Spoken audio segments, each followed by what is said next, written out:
time for the video of the day. I'm your host, Greg. Welcome. You can probably tell by the title of this one that this is not going to be a good one. I'm actually sitting here with my window open. I'm in Memphis, Tennessee. I came down through here this morning, and as you can see, this is a dead-end street. Okay, and there's nobody here, but the street, as you might have been able to tell, only comes this way. Doesn't go the other way. It's not a cross street. It just comes this way. So I'm coming down, and I'm looking for the street sign. The name of the street. I'm looking for a certain street, right? Guess where the street sign's at? On the other side of the main road up there. Now, since the road doesn't go all the way through, why would you put the street sign over there? The street's over here. It's not over there. This leads me into my subject for today. The stupidity that truck driving is stooped to.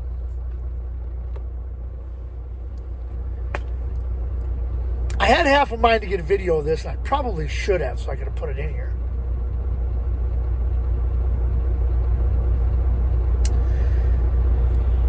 I do my pre-trip this morning, and I got to go over and get fuel.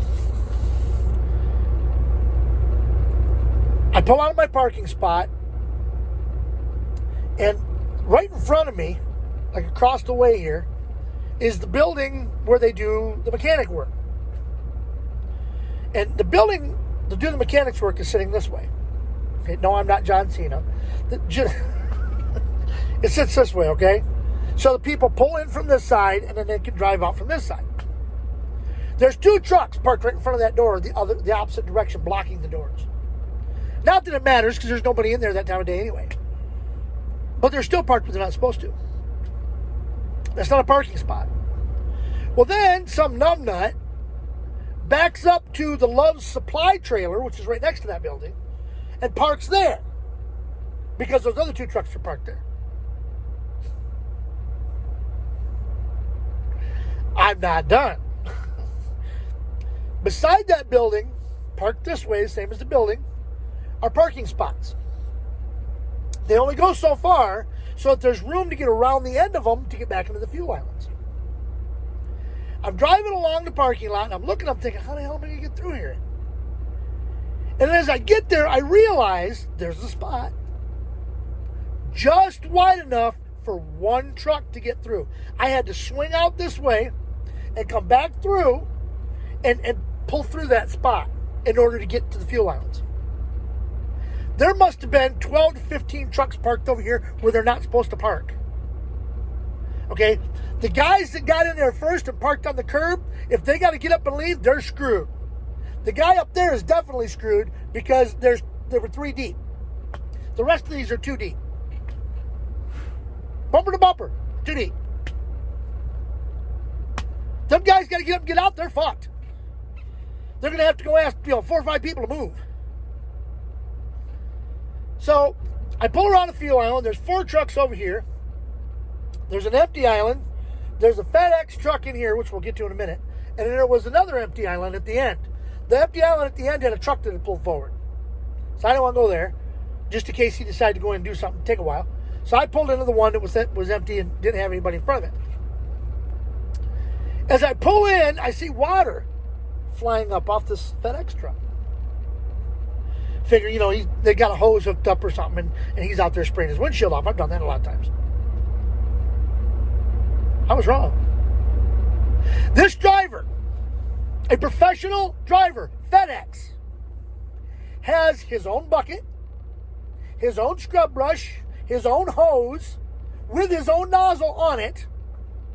He's got it hooked up to the Love's water there, and is washing his truck in the fuel island. Now, here's what made me even madder. It was a day cab. You know what that means? That means he's home every day. That means that truck could have been washed while he was at home. not in the fuel island at the Loves. Now, he wasn't holding up anybody from fueling, but it was the fact that this is a fuel island, not a wash bay. This is what truck driving is stooped to. Okay? I pulled out of the Loves this morning. Okay? Go to get out of the freeway, and we're getting onto a service road. Okay? Which is two-way traffic. And as the traffic is pulling up to the main road, you've got a lane here where they can turn left, and you've got like a little triangular island over here where you can turn right. And where that lane is to turn right, for them to turn right, there's a great big white sign. It's got to be 2 foot by 2 foot square. It's got a big red circle in it with a section taken out of the middle of it. It's white. And on the top it says do not, and on the bottom it says enter. The truck that was in front of me, right in there. It says do not enter, bonehead.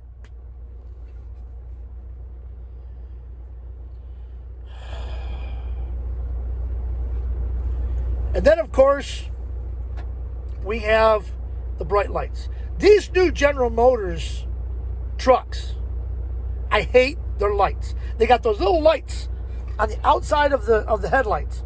It's like a little bracket on each side of the truck. Them sons of bitches are bright. They come down the road, got their regular lights on. You'd think they have their bright lights on because those things are so bright. I've said this before. I've heard other drivers say it before. I've seen it on other truck driving videos.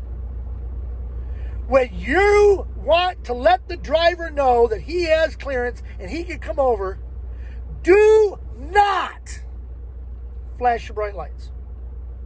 Okay? I had my blinker on, I went to pull over, and he flashed his bright lights. For about 4 seconds, I couldn't see nothing. I was completely blinded. So I hit the brakes and slowed down, pulled back over into my lane, waited for my eyes to clear up, then checked my mirror again. Guess what he did? He flashed his bright lights again. Luckily, I figured he was going to do it. I glanced, came back, and I saw click, click on the corner of my eye. Then I looked back over, then I pulled over that lane. I so badly wanted to lock up the brakes. Because actually, there was not enough clearance. I should have tried to get a little further down the road, gave him a little bit more room. But I was, And people wonder why I'm so angry. Greg, why are you so angry all the time? I have a cherub-like demeanor. Okay? I have a real cherub-like demeanor. People like that just piss me off. That's where trucking has come to. Okay, drivers walking around the truck stops or the shippers or the receivers wearing flip-flops. What's going to happen eventually there is somebody's going to flip their flip-flop, they're going to slice their foot open, they're going to sue the company or they're going to sue the truck stop, and the truck stops and the companies are finally going to start cracking down on it. Or something's going to fall and land on somebody's foot, smash their toe, and then they're finally going to catch on and say, no more flip-flops. Flip-flops are bad enough, but then they wear socks with their flip-flops. And you know what that tells me? I think I've said this in my videos, but all that tells me is that they're too lazy to put on shoes. If you've got socks on and you've got flip-flops, that's just telling me you're too lazy to put on a pair of shoes. Now, if you wear socks and flip-flops, if you're going to the mailbox, or if you're going out, to get something and coming back, okay? Or if you're going to walk around your yard real quick. Let's say you got to go over in the yard and pick something up, or you see something you got to go take care of outside real quick. You got socks on, put your flip-flops on, go do it. But to get out at a truck stop or a shipper, put your shoes on. I'll admit, I drive without my shoes. I drive in my stocking feet. I've driven in my bare feet. But when I get out of this truck, I have shoes on. I have shoes on. You didn't know I was that flexible, did you? I didn't know I was that flexible either. Put your shoes on. Guys who won't have any shoes, I have boots. Get yourself a pair of shoes. I've seen guys I've seen guys with cowboy boots, okay? Sometimes they aren't actual cowboy boots or Western wear, but that's a whole other video.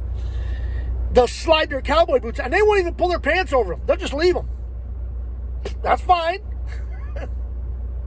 At least their foot's protected. Y'all get the idea, right?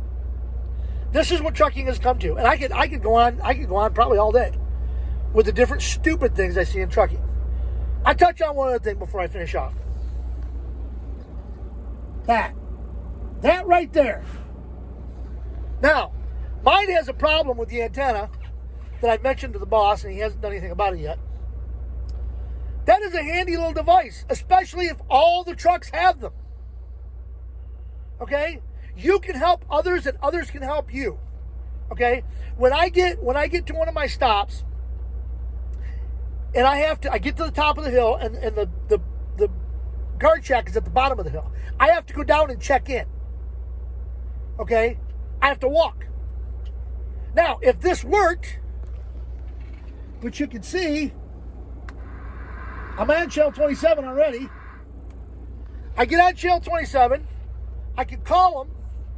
I could give them all my information over the radio, and I'd be all set. I wouldn't have to walk all the way down here. Now, y'all know I can use the exercise. So, but, I mean, driving down the road, okay, you're running into a backup. You can't see what's going on because you're backed up for a mile. You can get on that radio and find out why. You can get road reports. You can find out where the cops are hiding. That was one of the great things about having a CB back in the day. Okay? You call, hey, southbound, what's it looking like behind you? And they could tell you, well, there was a cop in the median at this mile marker, and there was one on the bridge at this mile marker, and there's an accident at this mile marker. And you can find out what the road conditions are ahead of you, and you can plan before you get there. If there's a way, hey, you know what? Since I'm going to go west, maybe I could turn around and, I could get off here and go over there and get that freeway over there. I won't have to mess with all that. It's a handy little device to have. Some of the shippers still use them, and the receivers still use them. In any event, that's where trucking has gone today. Okay, that's the downfall of it.